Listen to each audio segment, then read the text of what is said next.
The Mohan Mishra show में आपका स्वागत है। जय हमारे साथ हैं बहुत सारे ऐसे लड़के जो स्ट्रगल कर रहे हैं और किसी को हीरो बनना है, किसी को शाहरुख खान बनना है, किसी को आगे बढ़ना है। और बॉलीवुड बहुत अनिश्चितताओं का क्षेत्र है जहां बहुत सारे सपने लेकर और देश का हर दूसरा चौथा लड़का ये सपना लेकर चलता है। जय, मैं सही कह रहा हूँ? बिल्कुल सही बात है। तो एग्जैक्ट बहुत सारी ऐसी कन्फ्यूजन है जिस पर बातचीत होगी और समझने की कोशिश करेंगे कि आखिर है क्या। जय के बारे में जैसे ही जानेंगे और समझेंगे कि आखिर क्या कुछ है और इस फील्ड में किस तरीके से जय की शुरुआत हुई, ये हम समझने की कोशिश करेंगे।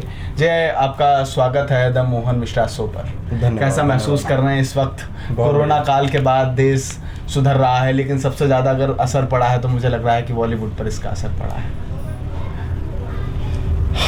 बॉलीवुड पर असर पड़ा तो है क्योंकि थिएटर्स बंद हो गए थे, सारे सिनेमा घर बंद हो गए थे, लोग मूवी देखने के लिए घर से बाहर नहीं निकल रहे थे, मूवी देखने के लिए या किसी भी चीज़ के लिए घर से बाहर नहीं निकल रहे थे। तो बहुत नुकसान हुआ है प्रोड्यूसर्स का, जो भी सिनेमा घर के जो मालिक होते हैं उनका बहुत नुकसान हुआ है। लेकिन चीज़ें आ रही हैं वापस ट्रैक पे, तो उम्मीद है कि जल्दी ही चीज़ें फिर से नॉर्मल हो जाएंगी अगर हम लोग ऐसे ठीक से चलते रहे, मास्क लगा के रखे और अपना ध्यान रखा, थोड़ा सा कोरोना को नहीं बढ़ने दिया तो चीज़ें ठीक हो रही हैं। जय, आप जय सिंह राघव हमारे साथ हैं, आपके बारे में जानना चाहूँगा। MX प्लेयर पर भी अभी त्रिशूल एक जो मूवी है वो लॉन्च हो चुकी है, उसके बाद डॉक्यूमेंट्री की बात करें, शॉर्ट फिल्म की बात करें, बहुत लंबे वक्त से कर रहे हैं। शुरुआत कहाँ से हुई थी? क्या सोच के गए थे? मुंबई जैसे शहर में आप वहाँ भी काम करके आए हो, तो क्या सपने लेकर गए थे और क्या शुरुआत थी उस वक्त? अगर मैं अपनी शुरुआत की बात करूं कि मैं इस फील्ड में आया कैसे, तो वो ऐसे था कि क्योंकि एक मिडिल क्लास फैमिली से मैं बिलोंग करता हूं। अच्छा।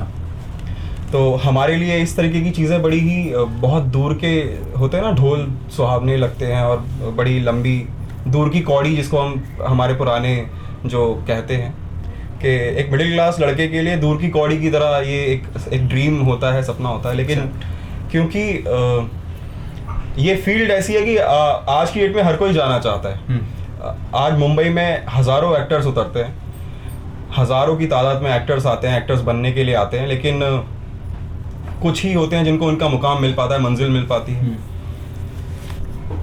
अगर मैं अपने खुद की बात करूं तो आज से 8-8.5 साल पहले मेरा सफ़र शुरू हुआ था और मैं बस ऐसे ही घर में बैठा था तो किसी से मैंने कॉलेज में, अपने कॉलेज में एक बार एक मॉडलिंग का इवेंट किया था, तो वहाँ पे ऑडिशन दिया कॉलेज में और मैं सिलेक्ट हो गया।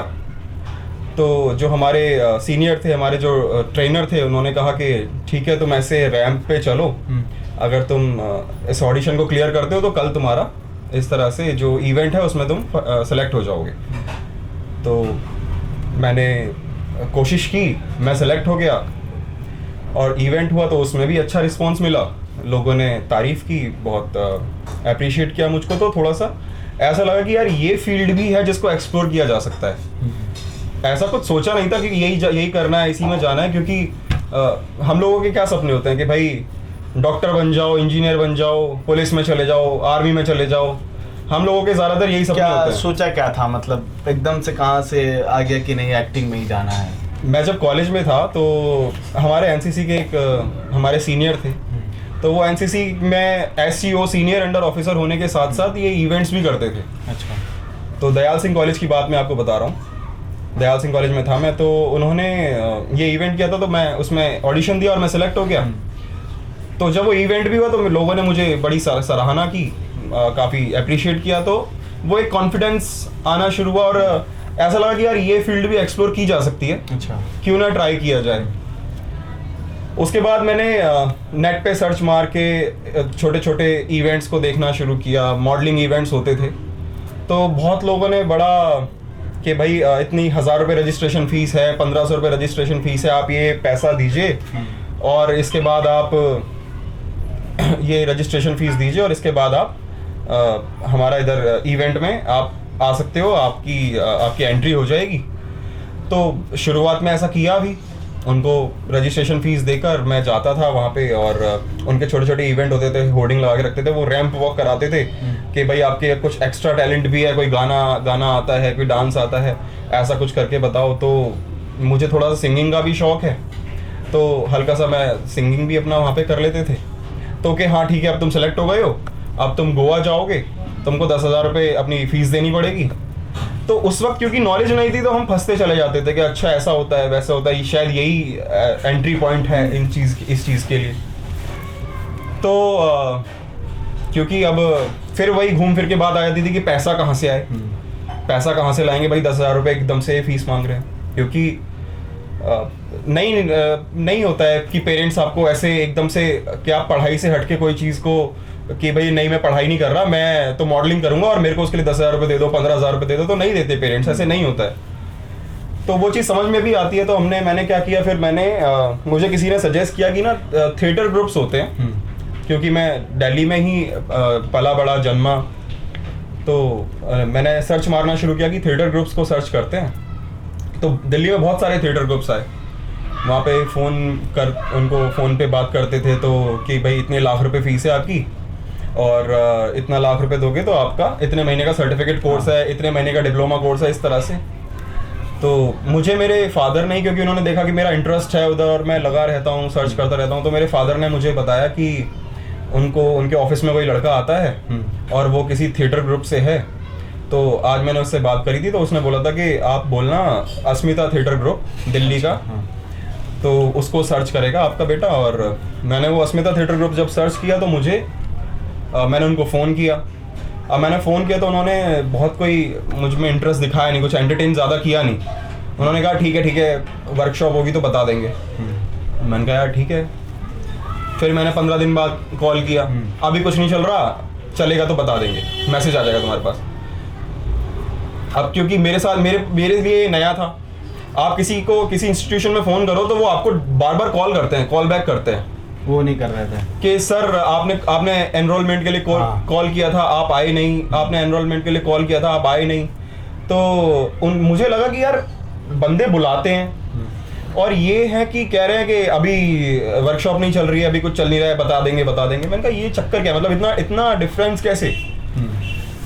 तो मुझे थोड़ा सा लगा कि यार शायद ये जगह ऐसी है जहाँ पे मुझ जैसे लोगों को ही लिया जाता होगा, जो हम लोग मिडिल क्लास आते हैं ना, उन लोगों के लिए है शायद ये जगह।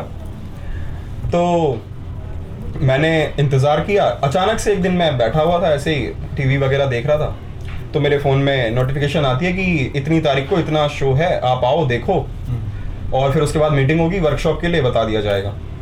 मैं बड़ा खुश, मैं गया, मैंने टिकट खरीदी, मैंने शो देखा। तो पहला शो मैंने कोर्ट मार्शल ही देखा था।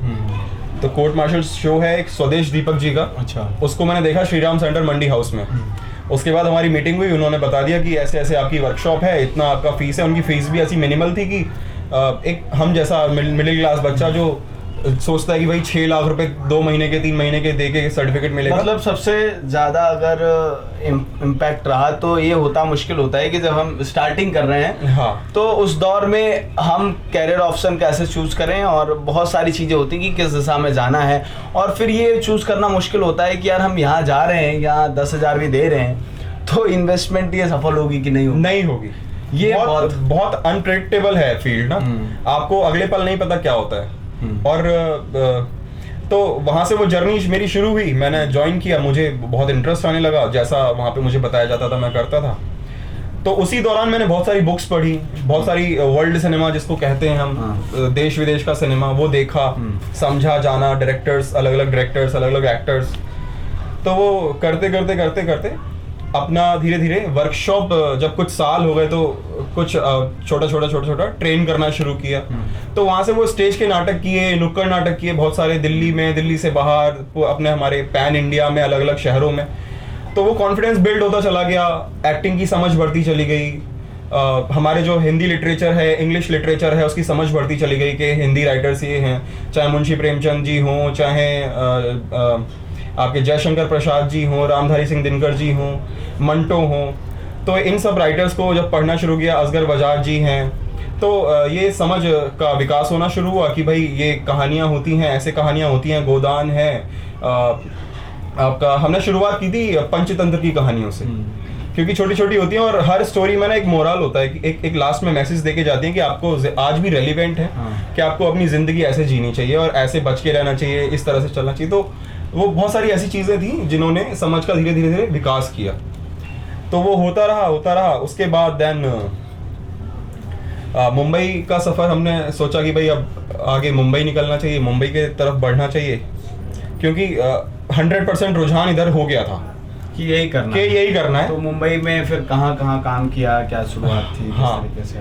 तो अपना जब 100% इधर रुझान हो गया कि यार यही लाइफ में, मतलब इसमें ये ऐसा काम है जिसमें बहुत मज़ा आ रहा है, बहुत एंजॉय है और सीखने को बहुत कुछ नया नया मिल रहा है। अच्छा। आप नए लोगों से मिलते हो, नए एक्टर्स से मिलते हो, नए डायरेक्टर से मिलते हो, नई नई जगहों पे जाके नए नए लोगों के साथ एक्सप्लोर करते हो चीज़ों को। तो ऐसा होता है कि आज इस बंदे ने ये फिल्म बनाई है, तो आपने उसका थॉट सुना, उसका थॉट लिया कि ये आदमी अपनी किस विचारधारा से अपनी ज़िंदगी जीता है। फिर आप किसी से और मिले 10 दिन बाद, उसका अपना एक पूरा नज़रिया है ज़िंदगी को जीने का, कि वो अपनी ज़िंदगी को किस नज़रिए से जीता है, उसकी क्या विचारधारा है। तो ऐसे आप बहुत सारे लोगों से मिलते हो। तो जब ये सब चलता रहा तो फिर रुझान हुआ कि यार जब फाइनली यही करना है तो क्यों ना जो हब है, इंडस्ट्री है, बॉलीवुड है, उस तरफ क्यों ना रुख किया जाए। तो दिल्ली छोड़ के फिर हम मुंबई चले गए।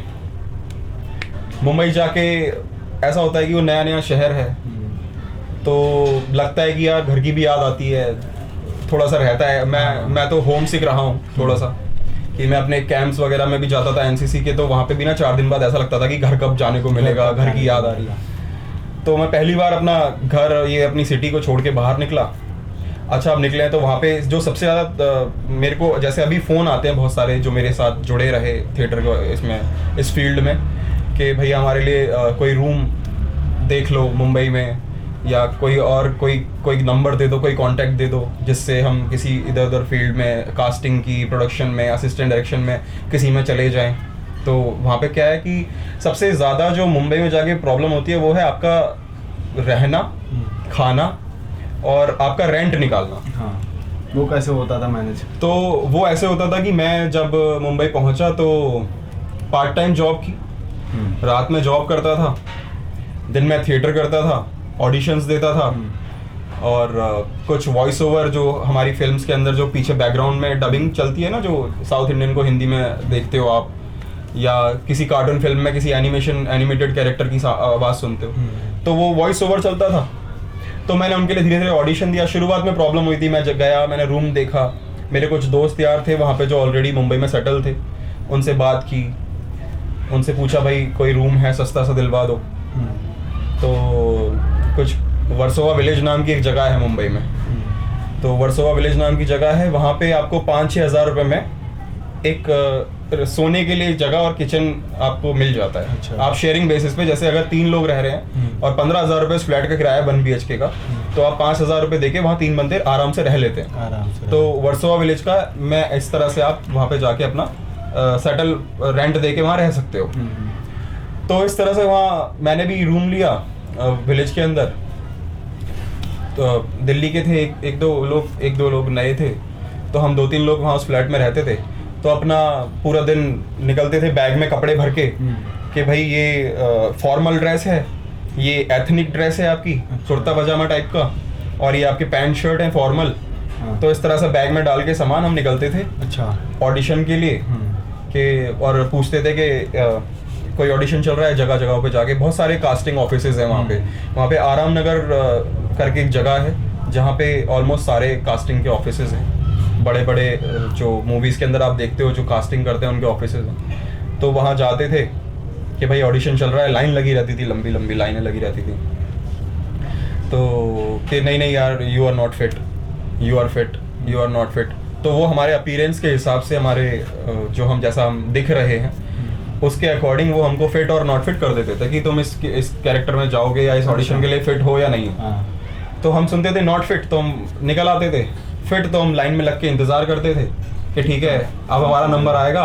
हम भी अपने बाल सेट करके, थोड़ा सा ग्रूम थोड़ा सा होके, दाढ़ी वाड़ी सेट करके, अच्छा, कि चलो जी ऑडिशन देते हैं।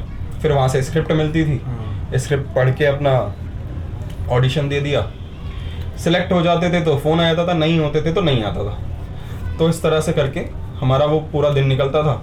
कभी फिर किसी ऑफिस में जा रहे हैं, प्रोडक्शन ऑफिस में, किसी कास्टिंग ऑफिस में, कभी तो पूरा दिन भी कहाँ जो मुंबई में रहे तो कहाँ काम किया आपने, किन किन संस्थाओं के साथ, या अगर बात करें बॉलीवुड में किसी एक्टर के साथ कुछ काम अगर किया हो? मैंने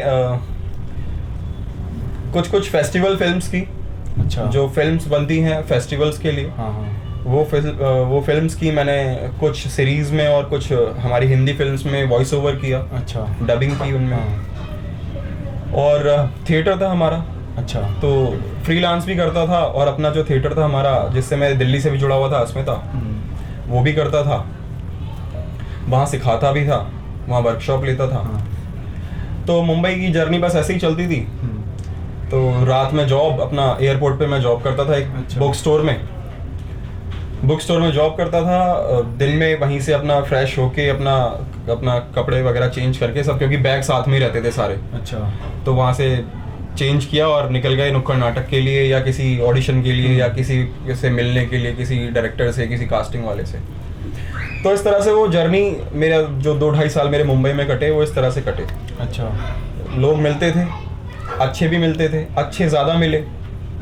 मतलब ऐसा होता है कि अगर कोई ख़राब लेसन आपकी ज़िंदगी में आया, कोई ख़राब परिस्थिति, सिचुएशन आई है, तो मुझे ऐसा मुंबई ने सिखाया कि वो आपको ज़्यादा सिखा के जाती है एकदम, कि वो आपको कुछ ज़्यादा ही एकदम से ना, मतलब वो आपके अंदर होना चाहिए कि आपको इसको टैकल करना है, या इससे हार मान के छुप के बैठ जाना है, या गिव अप कर देना है, या छोड़ के सब कुछ वापस चले जाना है। तो ऐसी बहुत सारी सिचुएशंस आई, लेकिन ये था कि नहीं, गिव अप नहीं करना है।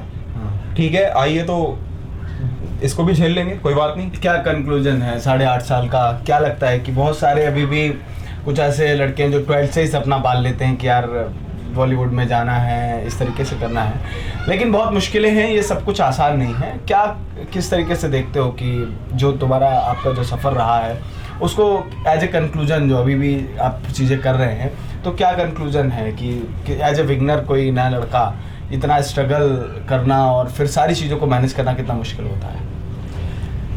मुश्किल है, क्योंकि पहले तो आपको अपने पेरेंट्स को समझाना पड़ेगा। पेरेंट्स मानते हैं तो आपके लिए आधी से ज़्यादा चीज़ें आसान हो जाती हैं, लेकिन अगर नहीं मानते तो फिर आपकी अपनी लड़ाई है, और वो बहुत ज़्यादा खतरनाक होने वाली है, बहुत ज़्यादा आपका स्ट्रगल होने वाला है, ज़बरदस्त। तो फिर आप अगर कह रहे हो कि नहीं मैं रेडी हूँ इस स्ट्रगल के लिए, तो फिर आप एंटर करो उस फील्ड में। नहीं तो अगर आपको डाउट है कहीं पे भी कि यार ऐसा नहीं हुआ तो ऐसा कर लूँगा, वैसा नहीं हुआ तो वापस आ जाऊँगा, तो डाउट लेके मत जाओ। अच्छा। डाउट लेके नहीं जाना चाहिए, और अपना आपको इतना प्रिपेयर कर लो कि मुझे हो सकता है कि हाँ, अगर आप एक प्रिविलेज्ड फैमिली से हैं कि आपके पेरेंट्स के पास आपके पास पैसा बहुत सारा है, तो आपको फ़र्क नहीं पड़ता कि आप 10-12 हज़ार रुपये महीने का आपके घर से रेंट आ रहा है, आपके लिए खाने के लिए कोई टेंशन नहीं है, तो स्ट्रगल ज़ीरो हो जाता है। कितना पेशेंस रखने की ज़रूरत है, मुझे लगता है बहुत ज़्यादा। और पेशेंस, बहुत सही बात बोली आपने, पेशेंस तो बहुत ही ज़्यादा चाहिए, क्योंकि मैं अभी खुद भी स्ट्रगल वाले फेज़ में ही। मैंने जो अपना थिएटर बनाया दिल्ली में आके, रंग सारथी थिएटर बनाया मैं यहाँ पे अलग अलग संस्थाओं से जुड़ा, स्वच्छ यमुना अभियान है, नौला इंडिया है, जो प्रकृति के ऊपर काम करते हैं। सोशल सर्विसेज भी ज़रूरी हैं, मुझे वो भी बहुत ज़रूरी है। आप स्वच्छ यमुना अभियान में कर रहे हैं। हाँ। तो कितनी पॉजिटिविटी मिलती है वहाँ से?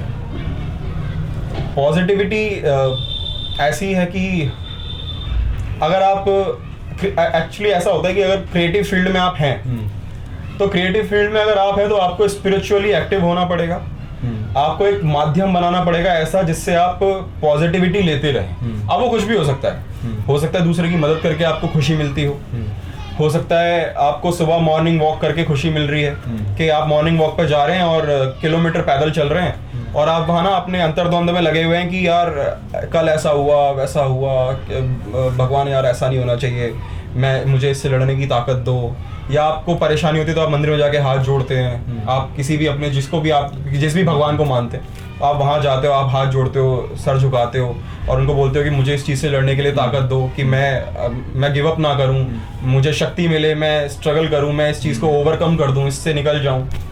तो पॉजिटिविटी बहुत ज़रूरी है, पेशेंस बहुत ज़रूरी है, क्योंकि आपको नहीं पता कि 4 साल लगने वाले हैं, 4 महीने लगने वाले हैं, या 10 साल लगने वाले हैं। अगर हम बात करते हैं, जैसे अभी बहुत बड़े एग्जांपल नवाजुद्दीन सिद्दीकी, जिन्होंने 15 साल स्ट्रगल किया, तो वो अपने आप में बहुत लोगों के लिए एग्जाम्पल है। अच्छा, कि भाई क्योंकि उनको देखकर ही बहुत सारे एक्टर्स जो एस्पायरिंग एक्टर्स हैं वो आते हैं कि नहीं यार, जब वो कर सकते हैं तो हम में भी इतना सक्षमता है। लेकिन आपको ये भी देखना पड़ेगा कि उन्होंने स्ट्रगल कितना किया है, उन्होंने पेशेंस कितना रखा है। कि आप जो अपीयरेंस को लेकर बहुत सारे लोग कमेंट कर देते हैं कि यार जब वो बन सकते हैं तो हम क्यों नहीं बन सकते। तो पहली चीज़ तो ऐसा नहीं है कि आपने बॉडी अच्छी बना ली तो आप एक्टर बन जाओगे। आप बहुत सुंदर दिखते हो, आपको लग रहा है कि यार मैं तो ऋतिक रोशन को भी फेल करता हूँ, या मैं अच्छे एक्टर्स को, या डैनियल डे लुइस हो गए, स्किल्स भी जरूरी है, लियोनार्डो डिकैप्रियो को आप खुद से कंपेयर कर रहे हो। हाँ, स्किल्स भी इंसान के अंदर होनी चाहिए, वो तो बहुत ही जरूरी है। हाँ। काम मिलना तो बात की बात है। एक सवाल और है, हाँ। कि लोग कहते हैं ना कि हर सक्सेसफुल लड़के के आगे गर्लफ्रेंड होती है कोई ना कोई होता है। तो इतना लंबा सफर रहा, कभी ऐसा नहीं लगा कि नहीं ठीक है भाई, कोई ऐसा सपोर्ट, कुछ ऐसा? नहीं, पेरेंट्स का सपोर्ट सबसे ज़्यादा ज़रूरी है। क्योंकि अगर आपने इस स्ट्रगल के बीच में गर्लफ्रेंड्स बना ली ना, तो फिर आपका फोकस आप या तो फिर गर्लफ्रेंड पे कर पाओगे, अपने काम पे जिसके लिए आप गए हो। तो नहीं, बॉलीवुड में तो ये आप तो जानते हैं कि इतना लाइमलाइट है, ऐसे में कैसे उसको बचाते थे? मुझे लगता है कि लड़के निकलते हैं कुछ और करने को, फिर प्यार मोहब्बत और वो पता नहीं कहाँ लेके चली जाती है। जब बुरा नहीं है करना, सब करते हैं, लेकिन उसका बैलेंस बनाना बहुत मुश्किल है। तो कैसे बनता है? बड़ा खतरनाक सवाल है। बैलेंस तो पता नहीं कैसे बनता है, लेकिन मुझे लगता है कि वो सिर्फ फोकस से डिस्ट्रैक्ट ही होते हो आप, और कुछ नहीं होता। बहुत लकी होते हैं जो जिनके 8-8, 10-10 साल से रिलेशन चल रहे होते हैं और वो उसके साथ अपनी चीज़ें कर रहे होते हैं। अच्छा, तो वो लोग तो भाई विरले हैं और बहुत रेयर ऐसे केसेस मिलते हैं आपको। नहीं तो आपका डिस्ट्रैक्शन सबसे ज़्यादा है। हाँ। मुझे नहीं लगता कि, जो मैंने खुद भी देखा अपनी लाइफ में भी, हाँ। और मैंने अपने दोस्तों को भी देखा कि उनको उस चीज़ से कोई भी उनको फायदा मिला हो या उनको बेनिफिट हुआ हो, सब डिस्ट्रैक्ट रहते हैं। अब मैं वो चीज़ पे बात करूँगा तो बहुत डिटेलिंग चली जाएगी। कैसे फ्यूचर प्लानिंग क्या है? हाँ। अब क्या सोच रहे हो कि अब ये सारी चीजें कर ली हैं, अभी आपने रिसेंटली त्रिशूल बनाई है, हाँ। मैक्स प्लेयर पर भी वो चली गई है, तो अब क्या प्लानिंग है कि कैसे करना है? आप थिएटर भी चला रहे हो, तो अभी क्या क्या एक्सपीरियंस है, अभी क्या माइंडसेट है आपका? अभी ये माइंडसेट है कि अभी क्योंकि मुझे ना लिखना बड़ा अच्छा लगता है, मुझे गाना बड़ा अच्छा लगता है, एक्टिंग और तो फील्ड है ही हमारी। लेकिन एक क्रिएटिव आदमी को बड़ा ओपन रहना पड़ता है। कि वो मुझे याद नहीं आ रही, वो एक बड़ी लाइन है कि जैक ऑफ कुछ इस तरह से, वो एक लाइन है कि आप मास्टर तो एक के बन जाओ, लेकिन आपको उससे जुड़ी हुई सारी चीज़ें आनी चाहिए। अगर आप इस फील्ड में हो तो आपको ये पता होना चाहिए कि राइटिंग किसे कहते हैं, डायरेक्शन किसे कहते हैं, और आपका सिनेमेटोग्राफी क्या होती है, प्रोडक्शन क्या होती है, कैमरे के पीछे की चीज़ें क्या होती हैं, इन सबको आपको पता होना चाहिए। अगर आप एक एक्टर भी हो कि नहीं मेरा तो कैमरे के सामने काम हो, उसके बाद भी आपको कैमरे के पीछे काम कैसे हो रहा है वो पता होना चाहिए। आपको शॉट्स क्या होते हैं, क्लोज किसे कहते हैं, मास्टर किसे कहते हैं, वाइड किसे कहते हैं, एंगल्स क्या होते हैं कैमरे के, इनकी भी नॉलेज होनी चाहिए। तो आपके लिए चीज़ें ज़्यादा आसान हो जाती हैं। मतलब एक एक्टर को परिपक्व होना चाहिए। हाँ, हर चीज़ों में, सारी चीज़ों में। और पढ़ाई बहुत ज़रूरी है। एक गलत बना हुआ है कि ना एक्टर तो भाई गांजा ही पीते रहते हैं, दारू ही पीते रहते हैं और इधर उधर लगे रहते हैं उल्टी सीधी चीज़ों में। तो वो बड़ा ना गलत सा मिथ बनाया हुआ है। बड़ी मैंने जो खुद भी फेस की है और मैंने अब देखा भी है, मुंबई में भी, दिल्ली में भी। तो वो चीज़ मुझे लगता है कि ना उस चीज़ को बदलने की ज़रूरत है शायद, क्योंकि अच्छी बॉडी है आपके पास, अच्छा फेस है आपके पास, आपको पढ़ाई तो करनी पड़ेगी पहली चीज़ तो आपको, क्योंकि एक एक्टर बहुत मैच्योर होता है माइंड से, बहुत उसका समझ का विकास होता है, बहुत ज़्यादा वो नज़रिया उसका बहुत अलग होता है दुनिया को देखने का, तब वो ऑब्जर्व कर पाता है। क्योंकि एक्टर का सबसे बड़ा काम होता है ऑब्जर्व करना, किसी को भी देखकर, किसी भी चीज़ को देखकर, किसी भी सिचुएशन को देख के कि क्या है, मतलब इसके ए से लेके जेड तक के कितने इसके पहलू हो सकते हैं, उनको समझ पाएगा वो तभी जब उसके बुद्धि का विकास हो पाएगा। तो उसके लिए आपको ज़रूर पढ़ना पड़ता है, हिंदी लिटरेचर पढ़ना पड़ता है आपको। अलग अलग डायरेक्टर्स जो रहे हैं, स्तानिस्लावस्की रहे हैं, जर्सी ग्रोतोव्स्की रहे हैं, स्टेला आडलर, हम जिनके नाम लेते हैं, या हमारे आसपास के जो हमारे डायरेक्टर्स रहे हैं। मतलब जय, अगर हम आज के कंक्लूजन की बात करें तो मुझे लगता है ये है कि किसी भी फील्ड में आप काम कर रहे हो, बॉलीवुड में काम कर रहे हो, कहीं भी जाना चाहते हो, जरूरी ये नहीं है कि आप सोचो और वो हो जाए। बिल्कुल। उसके पीछे का मोटिव, उसके पीछे का पैसेंस बहुत जरूरी है। कंक्लूजन में आप क्या कहना चाहते हो इस बातचीत के? कंक्लूजन को आप अगर बाइंड अप में कहना चाहते हो तो वो क्या है?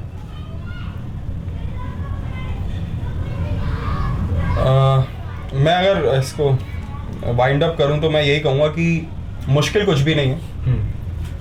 मुश्किल कुछ भी नहीं है। अगर आपने ठान लिया है कि करना है तो आप कर लोगे। लेकिन पॉजिटिविटी आपकी बनी रहे, आप डिप्रेशन में ना चले जाओ, कुछ चीज़ बिगड़ गई, नहीं मिली तो आप डिप्रेशन में नहीं जाने चाहिए, आप नकारात्मक नहीं होने चाहिए, आप किसी का नुकसान नहीं करना होना चाहिए। आपको ये खुद से ध्यान रखना पड़ेगा कि मैं आप चाहें आप वो पॉजिटिविटी कैसे भी ला सकते हो, आप दूसरों की मदद करके ला सकते हो, सोशल सर्विस करके ला सकते हो, भगवान का ध्यान करके ला सकते हो, कैसे भी ला सकते हो।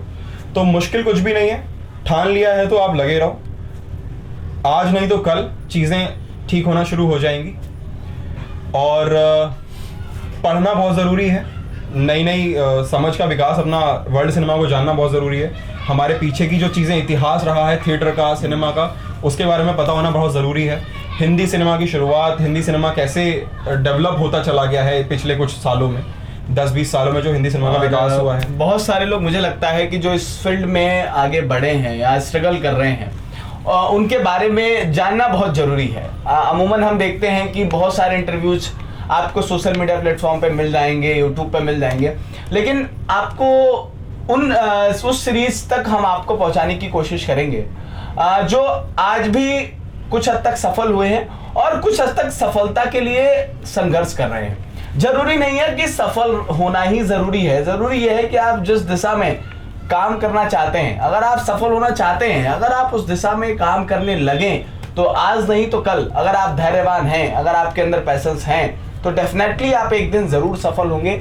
जय हमारे साथ जुड़े थे, बहुत शुक्रिया अपना कीमती वक्त हमको देने के लिए। और इस सीरीज में हम उन तमाम यूथ से आपको मिलवाएंगे जिन्होंने बहुत शॉर्ट टर्म में, बहुत छोटे से समय में अपने आप को स्टैब्लिश किया है और अपनी एक अलग पहचान बनाई है। जय उन्हीं में से एक है जो आज बॉलीवुड में भी अपने माध्यम से खुद के पैरों पर और खुद ही प्रोड्यूसिंग करते हैं, कोशिश की जा रही है और आगे बढ़ने का काम कर रहे हैं, कुछ हद तक सफल भी हैं और संघर्ष भी कर रहे हैं। आज की बातचीत का अगर मेरे हिसाब से कंक्लूजन है तो सबसे बड़ा शब्द इस बातचीत का है वो है धैर्य। अगर आप धैर्य रखेंगे तो एक दिन कुछ न कुछ हो सकता है, सफलता किसी बड़े लेवल पे आपको मिले या कुछ हद तक आप सफल हो, लेकिन आप सेटिस्फाइड जरूर होंगे कि आपने जो संघर्ष किया था, जिस क्षेत्र में आप काम कर रहे थे, उसमें कहीं ना कहीं तक आपको सफलता मिली है और लोग भी आपको जानेंगे और जो समाज का सम्मान है वो भी सम्मान भी आपको मिलेगा। इस सीरीज के माध्यम से हम आपको तमाम ऐसे लोगों से मुखातिब करवाएंगे, मिलवाएंगे जो यूथ है और यूथ आइकॉन भी हैं, जो आज संघर्ष कर रहे हैं और सफलता के मुकाम तक पहुंचने का काम भी कर रहे हैं। फिलहाल आज के इस वीडियो में सिर्फ इतना ही। अगर आप ये वीडियो फेसबुक पर देख रहे हैं तो इस वीडियो को शेयर करिए और अगर हमारे चैनल यूट्यूब पर ये वीडियो देख रहे हैं तो हमारे चैनल को सब्सक्राइब करना बिल्कुल मत भूलिए। बहुत बहुत धन्यवाद। कितने मिनट का हुआ है?